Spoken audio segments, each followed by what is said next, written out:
కేటీఆర్ 10 ఏళ్లు అధికారంలో ఉండి విద్యార్థులను నిరుద్యోగులను మోసం చేశారని ఎమ్మెల్సీ బల్మురి వెంకట్ అన్నారు. నిరుద్యోగులకు వ్యతిరేకంగా తీసుకొచ్చిన జీవో నెంబర్ 46ను రద్దు చేయాలని పలుమార్లు విన్నవించినా పెడచెవిన పెట్టారని విమర్శించారు. అధికార పీఠం దిగే 3 రోజుల ముందు ఈ జీవోను అమలులోకి తీసుకొచ్చిన బీఆర్ఎస్ ఇప్పుడు నిరుద్యోగులపై కపట ప్రేమ చూపుతోందని ఆగ్రహం వ్యక్తం చేశారు. 10 ఏళ్ల పాలనలో నిరుద్యోగులను పొట్టన పెట్టుకున్న ఘనత కేటీఆర్దేనని బల్మురి ఆరోపించారు.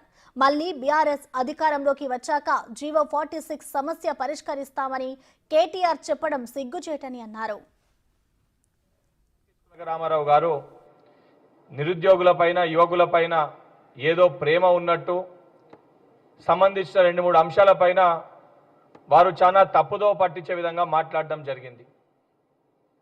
ఏదైతే సంబంధించి వారు 10 సంవత్సరాలు అధికారంలో ఉన్నన్ని రోజులు ఎక్కడ నిరుద్యోగుల సమస్యలున్నా ఎక్కడ విద్యార్థుల సమస్యలున్నా హేళనగా మాట్లాడుతూ వ్యంగ్యంగా మాట్లాడుతూ వెటకారంగా మాట్లాడుతూ ఏ రోజు కూడా విద్యార్థులని యువకులని నిరుద్యోగులని పట్టించుకున్న దాఖలాలు లేవు.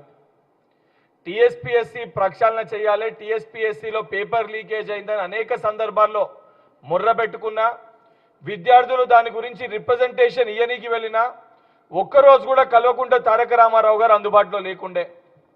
పోలీస్ రిక్రూట్మెంట్ బోర్డుకి సంబంధించి లాంగ్ జంప్ సమస్యలున్నా, సంబంధించిన రిజర్వేషన్ సమస్యలున్నా, హారిజాంటల్ వర్టికల్ సమస్యలున్నా కనీస అవగాహన లేకుండా ఏ రోజు కూడా విద్యార్థులతోటి మాట్లాడి ఆ సమస్యల్ని పరిష్కరించే ప్రయత్నం చేయలే.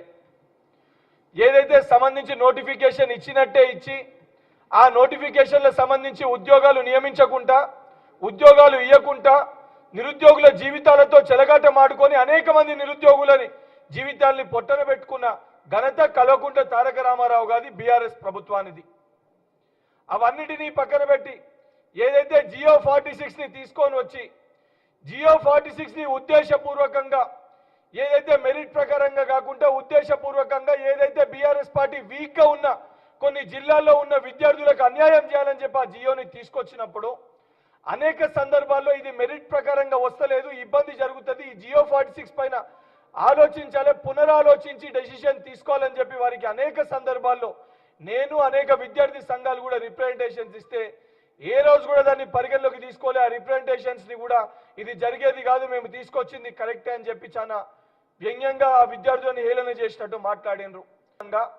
ప్రభుత్వం వెళ్ళిపోయే 3 రోజుల ముందు ఏదైతే ఫైనల్ లిస్ట్ పెట్టేసి సెలక్షన్ లిస్ట్ పెట్టేసి ఆ జియో 46ని రేపు పొద్దున కాంగ్రెస్ ప్రభుత్వం ఏర్పడ్డా ఇమీడియట్ గా క్యాన్సిల్ చేస్తే సెలెక్ట్ అయిన విద్యార్థులు దాని తర్వాత జియో 46 వలన లాభపడే నష్టపోయిన విద్యార్థులు ఇద్దరి మధ్యలో కొట్లాడబెట్టి తమాషా చూసే ప్రయత్నం కల్వకుంట్ల తారక రామారావు చేసిండు.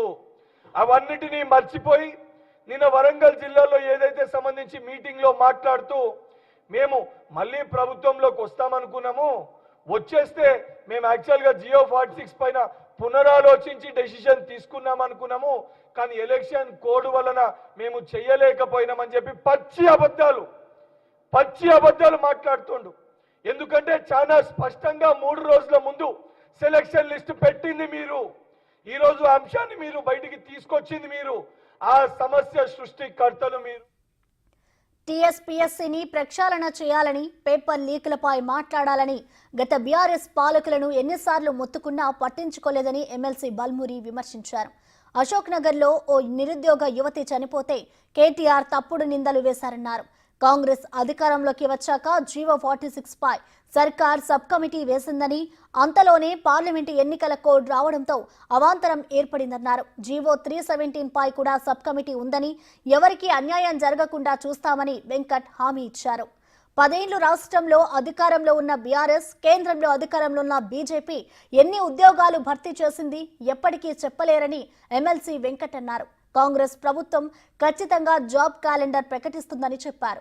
ఈ ఏడాది పాత నోటిఫికేషన్లను భర్తీ చేసి వచ్చే ఏడాది నుంచి జాబ్ క్యాలెండర్ ప్రకారం నియామకాలు చేపడతామన్నారు. సీఎం రేవంత్ రెడ్డి నిరుద్యోగులు, విద్యార్థుల పట్ల సానుకూలంగా స్పందిస్తున్నారని, అన్ని సమస్యలు త్వరలోనే పరిష్కారం అవుతాయని వెంకట్ తెలిపారు. పట్టభద్రుల కాంగ్రెస్ అభ్యర్థి తీన్మార్ మల్లన్నను గెలిపించి తమ పక్షాన నిలిచే అవకాశాన్ని కల్పించాలని కోరారు. ఈ డేట్స్ అన్ని ఎగ్జామ్స్ అయిపోయినాక తప్పనిసరిగా నెక్స్ట్ అకాడమిక్ ఇయర్ కి తప్పనిసరిగా కాంగ్రెస్ పార్టీ చెప్పిన మాట పరంగా గౌరవ ముఖ్యమంత్రి గారు దానిపైన ఆలోచించి ఎలక్షన్ కోడ్ అయిపోయినాక 100% జాబ్ క్యాలెండర్ని కూడా ప్రకటించడం జరుగుతుంది.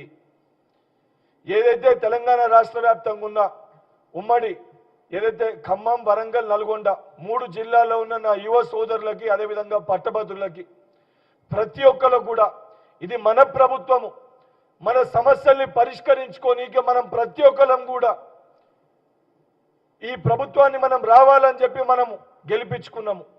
మన గౌరవ ముఖ్యమంత్రి గారు కూడా తప్పనిసరిగా యువకులకి పెద్దపీట వేయాలి, యువకుల ప్రతి ఒక్క సమస్యని పరిష్కరించాలి, ఉద్యోగాలు ఇవ్వాలని చెప్పని ఒక సంకల్పంతో ఉన్నారు. దానితో పాటు ఏదైతే యువకులుగా ప్రభుత్వంలో ఉన్న నేను కానీ, రాజ్యసభ సభ్యుడు అనిల్ కుమార్ యాదవ్ కానీ, ఏదైతే సంబంధించి వివిధ కార్పొరేషన్ చైర్మన్లను కూడా యువకులుగా మేము మీ మధ్యలోకి వెళ్ళి వచ్చిన విద్యార్థులు మేము మీకు అందుబాటులో ఉన్నాము. మీ ప్రతి ఒక్క సమస్యని తప్పనిసరిగా మేము పరిష్కరిస్తాము. ఏదన్నా సమస్య పరిష్కారం కాకుండా ఆలస్యమైన 100%గా కమిట్మెంట్ తోటి, డెడికేషన్ తోటి మీకు సమాధానం చెప్పి జవాబుదారీతనంగా ఉండే బాధ్యత కూడా మా పైన ఉంది. అదేవిధంగా మేము ఉంటాము. ఈ జరగబోయే పట్టభద్రుల ఎన్నికల్లో కూడా ఏదైతే సంబంధించి ఈ యొక్క కల్వకుంట్ల తారక రామారావు కానీ బీజేపీ పార్టీ నాయకుల మాటలు వినకుండా పెద్ద ఎత్తున ప్రశ్నించే గొంతుకగా కాంగ్రెస్ పార్టీ పక్షాన తీన్మార్ మల్లన్న గారిని అభ్యర్థిగా ప్రకటించడం జరిగింది.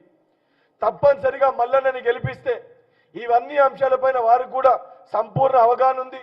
ఇవన్నీ సమస్యల పరిష్కారానికై ఎమ్మెల్సీలో నేను, నాతో పాటు తోడుగా మల్లన్న ఇద్దరం కూడా ముఖ్యమంత్రి గారి దగ్గరికి ప్రతి సమస్యను కూడా వివరించి సమస్యలపైన అవగాహన ఉన్న వ్యక్తులుగా ప్రతి సమస్య గురించి సంపూర్ణంగా వారికి వివరించి ప్రతి సమస్యని పరిష్కరిస్తామని చెప్పి ఒక సంపూర్ణ బాధ్యత ప్రతి ఒక్క యువకునికి, పట్టభద్రులకు భరోసాని కల్పిస్తున్నాము.